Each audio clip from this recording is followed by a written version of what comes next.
Stop the clock. Forget the pressure to perform for hours. Everything you've been told about maximizing a woman's pleasure is likely wrong. The truth isn't measured in size or time, it's measured in seconds and sequence. If you're ready to unlock the secret to deeper connection and eliminate performance anxiety forever, listen closely.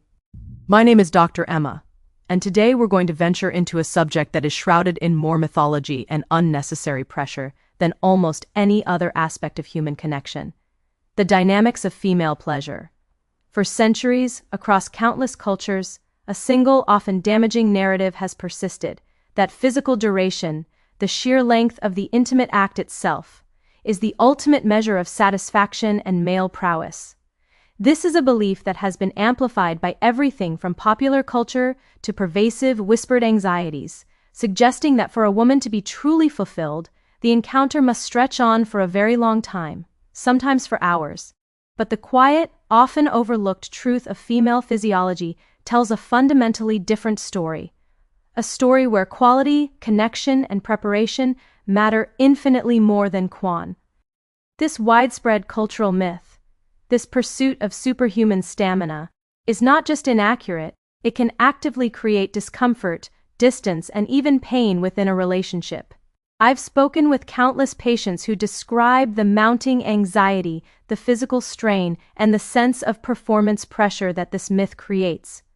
It turns intimacy from a fluid, shared dance into a demanding marathon, and what many people don't realize is the very real, physical toll that prolonged, continuous friction can take on the female body. I once had a patient describe her experience after extremely prolonged intercourse as feeling precisely like burned rubber, and she was not exaggerating for dramatic effect. The reality is that the delicate tissues of the vulva and vagina are simply not designed to withstand continuous, intense friction for hours on end. The result is often irritation, painful dryness, microtears, inflammation, and even postcoital urinary discomfort. The thing we often celebrate as impressive stamina, the very trait that is supposed to be maximizing pleasure, may actually be the polar opposite of what the female body truly responds to best. So, let us begin the journey.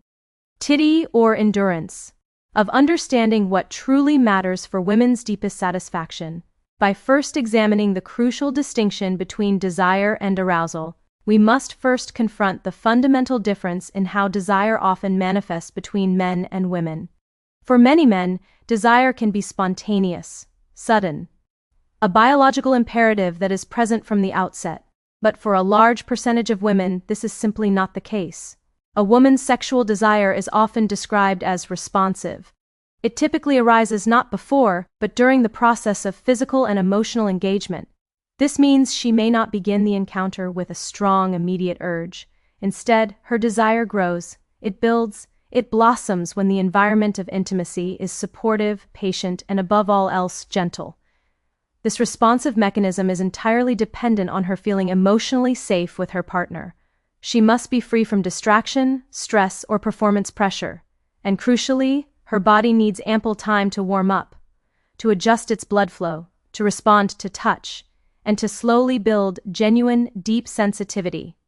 When this essential preparatory phase is rushed or overlooked, the entire structure of the encounter becomes compromised. Some mistakenly believe that simply increasing the duration of the physical act itself will somehow compensate for this initial lack of desire or insufficient arousal. But the longer the central act continues, if a woman is not fully prepared, the more she will experience dryness, mounting discomfort, or emotional withdrawal. Her body's natural lubrication mechanism, governed by the delicate balance of her glands and nervous system, simply cannot produce enough fluid to support an hour or 2 hours of continuous rapid movement. Even the most effective artificial lubrication cannot fully replicate the body's deeply complex and nourishing natural arousal response.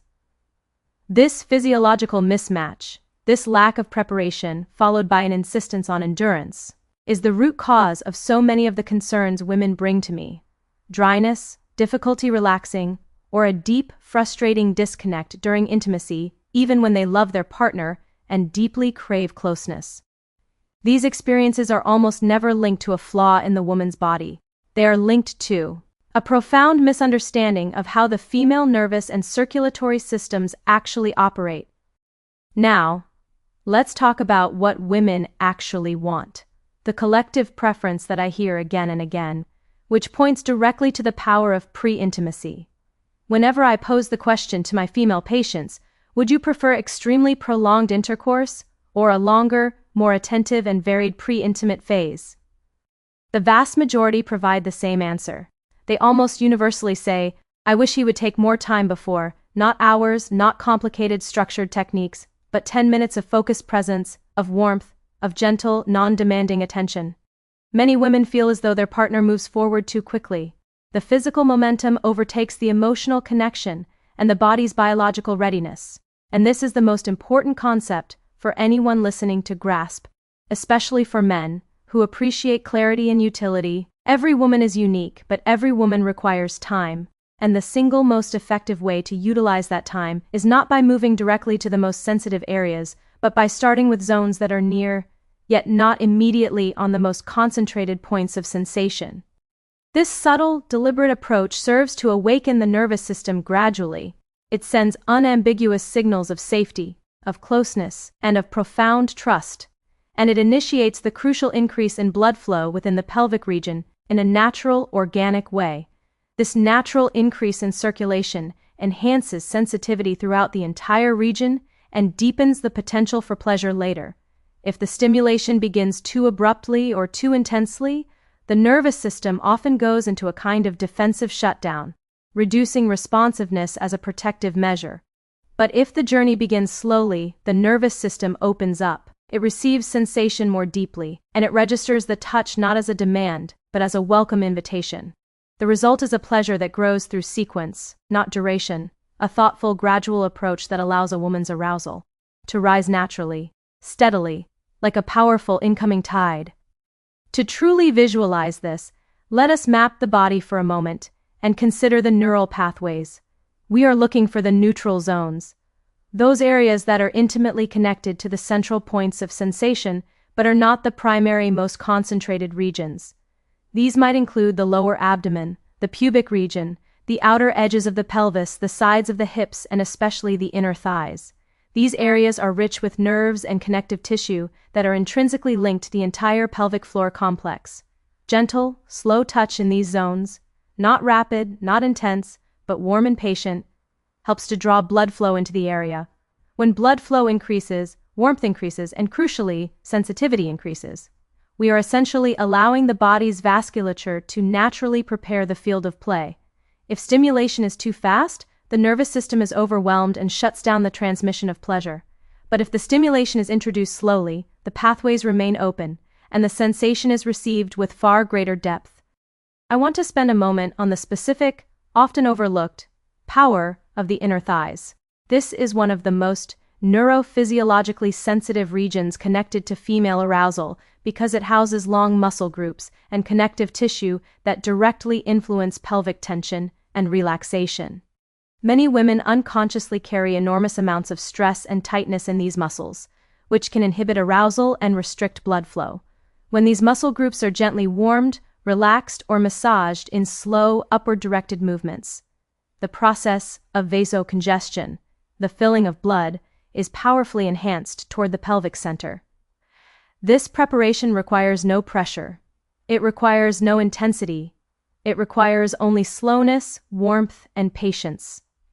When the entire pelvic region becomes naturally engorged with blood, the woman's body becomes more open, more receptive, and far more capable of reaching deep levels of pleasure without physical strain, and significantly without the need for prolonged physical effort. This sequence of preparation is what makes it so much more powerful than simple physical endurance. This brings us to a well-established and, frankly, astonishing concept known as the 5-to-20 rule, a concept rooted in the pioneering research of Masters and Johnson, who were the first to conduct systematic, real-time medical studies observing women's physiological responses during intimacy in the 1970s. What they discovered fundamentally shattered the myth of duration. They found that once a woman has been adequately prepared, meaning she has received sufficient pre-intimate stimulation, emotional connection, and gradual arousal that brings her to a state of readiness, The distance traveled during the intimate act itself may only need to be about 5 centimeters, and the total number of necessary, rhythmic movements may be approximately 20. If we consider that one rhythmic movement may take roughly 1 second, the entire, intensely physical phase could last around 20 seconds and still be completely, utterly, and deeply satisfying. This discovery is not meant to imply that intimacy should be brief or timed with a stopwatch. Absolutely not. What it means is that the source of pleasure is not found in repetition and duration, it is found in the foundation laid beforehand. Masters and Johnson demonstrated that if the woman has not been prepared, if the groundwork of safety and arousal has not been completed, then virtually no amount of physical duration can manufacture pleasure. Conversely, if she has been prepared, if her body is fully warmed, receptive, and emotionally connected, then even a short, focused duration can be deeply fulfilling and bring about a profound sense of climax and connection. This scientific realization has done more than just inform therapists. It has fundamentally reduced performance anxiety for countless men and has liberated women from the discomfort and unnecessary strain of prolonged friction. True intimacy, as this research reveals, is not a test. It is not a competition, and it is certainly not a performance measured in minutes or hours. It is a shared experience of deep emotional and physical presence. When we, as a culture, finally let go of the relentless and exhausting belief that more time equals more pleasure, we finally become attuned to the quiet wisdom that the female body has been trying to communicate all along. That pleasure is an experience that grows from safety, from patience, from the respect shown in thoughtful, preparatory stimulation, not from brute force or extended friction. When intimacy is built step by deliberate step, gently, respectfully, and gradually, the woman's desire is not demanded, it awakens naturally, her sensitivity is maximized, her emotional openness deepens, and the experience transforms from something that might be feared or overanalyzed into something that both partners anticipate with genuine excitement and fulfillment. Ultimately, this is a profound philosophical shift, not just a physical one. It means reframing the very definition of sexual energy. It is not about expending energy through effort and repetition, it is about generating energy through connection and focus. The man who takes 10 minutes to engage in slow, attentive pre-intimacy is communicating confidence, consideration, and depth, far more than the man who rushes the preparation but insists on a grueling extended performance. Confidence in intimacy is not about physical endurance. It is about listening, both with your ears and with your touch. It is about understanding that the journey of pleasure is circular. It feeds back and forth. It is about the gentle sequence that unlocks the body's own natural, powerful response. So, whether you are beginning a new relationship and navigating initial expectations, or whether you have been with your partner for many years and feel stuck in a rut of performance anxiety, I urge you to remember this simple yet transformative truth: slow is powerful, gentle is confident, and preparation is absolutely everything. Embrace the journey of discovery. Allow the 5 centimeters and the 20 seconds to become the beautiful culmination of a much longer, more enriching, and deeply connected experience, and you will find a fulfilling intimacy that transcends all measures of size and time. Thank you for joining me on this important conversation.